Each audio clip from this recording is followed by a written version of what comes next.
ಇನ್ನು ಚಿತ್ತಾಪುರದಲ್ಲಿ ಆರ್ಎಸ್ಎಸ್ ಪಥಸಂಚಲನ ವಿಚಾರಕ್ಕೆ ಸಂಬಂಧಪಟ್ಟಂತೆ ದೊಡ್ಡ ಮಟ್ಟದಲ್ಲಿ ಚರ್ಚೆಗೆ ಕಾರಣವಾಗಿತ್ತು ಈ ವಿಚಾರ.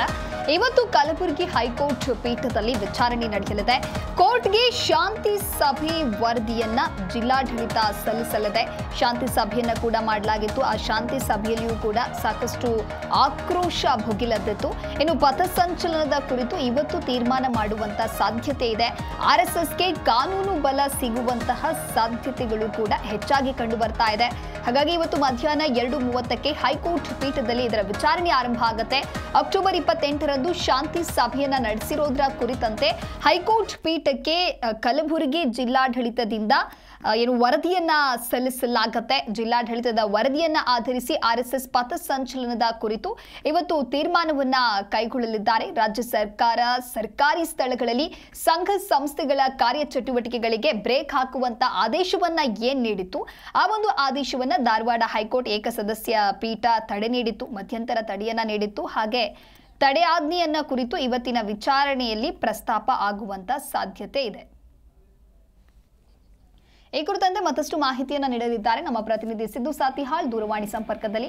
ಸಿದ್ದು, ಇನ್ನು ಚಿತ್ತಾಪುರದಲ್ಲಿ ಆರ್ಎಸ್ಎಸ್ ಪಥಸಂಚಲನ ವಿಚಾರವಾಗಿ ದೊಡ್ಡ ಮಟ್ಟದ ಚರ್ಚೆಗಳು ಆಗಿತ್ತು. ಅದರ ಬೆನ್ನಲ್ಲೇ ಶಾಂತಿ ಸಭೆಯೂ ಕೂಡ ಆಗಿತ್ತು. ಹಾಗಾಗಿ ಜಿಲ್ಲಾಡಳಿತ ಆ ವರದಿಯನ್ನ ಇವತ್ತು ಸಬ್ಮಿಟ್ ಮಾಡ್ತಾರಾ? ಜೊತೆಗೆ ವಿಚಾರಣೆಯಲ್ಲಿ ಏನಾಗಬಹುದು ಈ ಕುರಿತಂತೆ ಸದ್ಯಕ್ಕೆ ಇರತಕ್ಕಂತಹ ಮಾಹಿತಿ? ಹೌದು ದಿವ್ಯಾ, ಏನಂದ್ರೆ ಆರ್ಎಸ್ಎಸ್ ಪಥಸಂಚಲನ ವಿಚಾರದಲ್ಲಿ ಇಂದು ಕಲಬುರಗಿ ಹೈಕೋರ್ಟ್ ಪೀಠದಲ್ಲಿ ಮಧ್ಯಾಹ್ನ 2:30ಕ್ಕೆ ಒಂದು ವಿಚಾರಣೆ ಪ್ರಾರಂಭವಾಗಲಿರ್ತಕ್ಕಂಥದ್ದು. ಏನು ಅಕ್ಟೋಬರ್ 28ರಂದು ಜಿಲ್ಲಾಡಳಿತ ಹೈಕೋರ್ಟ್ ಸೂಚನೆ ಮೇರೆಗೆ 10 ಸಂಘಟನೆಗಳ ಒಂದು ಶಾಂತಿ ಸಭೆಯನ್ನು ನಡೆಸಿತ್ತು. ಶಾಂತಿ ಸಭೆ ಅರ್ಧಕ್ಕೆ ಮೊಟಕುವಾಗಿತ್ತು. ಆದ್ರೆ ಇದೆಲ್ಲದರ ಕುರಿತು ಇವತ್ತು ಜಿಲ್ಲಾಡಳಿತ ಹೈಕೋರ್ಟ್ ಪೀಠಕ್ಕೆ, ಕಲಬುರಗಿ ಹೈಕೋರ್ಟ್ ಪೀಠಕ್ಕೆ ತನ್ನ ವರದಿಯನ್ನ ಸಲ್ಲಿಸಲಿದೆ. ಈ ವರದಿ ಆಧಾರದ ಮೇಲೆ ಒಂದು ಇವತ್ತು ವಿಚಾರಣೆ ನಡೆಯುತ್ತೆ. ಜೊತೆಗೆ ರಾಜ್ಯ ಸರ್ಕಾರ ಈ ಹಿಂದೆ ಸರ್ಕಾರಿ ಸ್ಥಳಗಳಲ್ಲಿ ಮತ್ತು ಸಂಘ ಸಂಸ್ಥೆಗಳ ಕಾರ್ಯಚಟುವಟಿಕೆ ಬ್ರೇಕ್ ಹಾಕುವ ಒಂದು ಆದೇಶವನ್ನು ಹೊರಡಿಸಿತ್ತು. ಅದಕ್ಕೆ ಧಾರವಾಡ ಹೈಕೋರ್ಟ್ ಪೀಠ ಏಕಸದಸ್ಯ ಪೀಠ ತಡೆಯಾಜ್ಞೆ ನೀಡಿತ್ತು.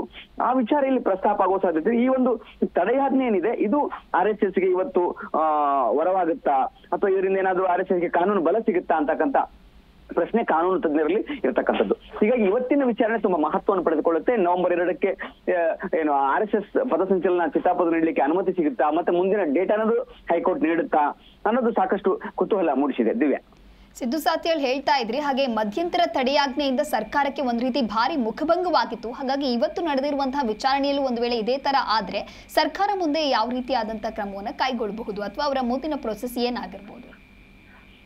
ನಿಜಕ್ಕೂ ಏನು ಹೈಕೋರ್ಟ್ ಓಕೆ ನಿನ್ನೆ ಏನು ಧಾರವಾಡ ಪೀಠದಲ್ಲಿ ಮುಖಭಂಗ ಆಗಿರ್ತಕ್ಕಂಥ ಸತ್ಯ. ಏನ ಸರ್ಕಾರಿ ಸ್ಥಳಗಳಲ್ಲಿ ಯಾವುದೇ ಚಟುವಟಿಕೆ ಮಾಡಬಾರ್ದು ಅಂತಕ್ಕಂಥ ತಡೆಯಾಜ್ಞೆ ಹಿನ್ನೆಲೆಯಲ್ಲಿ ಸರ್ಕಾರಕ್ಕೆ ಮುಖಭಂಗವಾಗಿದೆ. ಅವ್ರು ನಾವು ಮೇಲ್ಮನೆಗೆ ಹೋಗ್ತೀವಿ ಅಂತಕ್ಕಂಥ ಮಾತನ್ನು ಹೇಳಿದ್ದಾರೆ. ಜೊತೆಗೆ ಆ ವಿಚಾರವನ್ನು ಇಟ್ಕೊಂಡು ಇವತ್ತೇನಾದ್ರು ಹೈಕೋರ್ಟ್ ಕಲಬುರಗಿ ಪೀಠ ಆರ್ಎಸ್ಎಸ್ ಪಥಸಂಚಲನಕ್ಕೆ ಅನುಮತಿ ನೀಡಿದ್ರೆ ಅದಕ್ಕೆ ನಿಜಕ್ಕೂ ಸರ್ಕಾರಕ್ಕೆ ಮುಖಭಂಗ ಆಗುತ್ತೆ. ಒಂದು ಹಂತದಲ್ಲಿ ಸರ್ಕಾರ ಇದನ್ನ ಮಾಡ್ಲಿಕ್ಕೆ ಬಿಡಬಾರ್ದು ಅಂತಕ್ಕಂಥ ಒಂದು ಹಠಕ್ಕೆ ಬಿದ್ದಿರ್ತಕ್ಕಂಥದ್ದು. ಹಾಗಾಗಿ ಇವತ್ತು ಯಾವ ತೀರ್ಮಾನ ಆಗುತ್ತೆ ಅನ್ನೋದು ಸಾಕಷ್ಟು ಕುತೂಹಲ ಮೂಡಿಸಿದೆ. Divya, okay, thank you Siddu Satihal ನಿಮ್ಮೆಲ್ಲ ಮಾಹಿತಿಗಾಗಿ.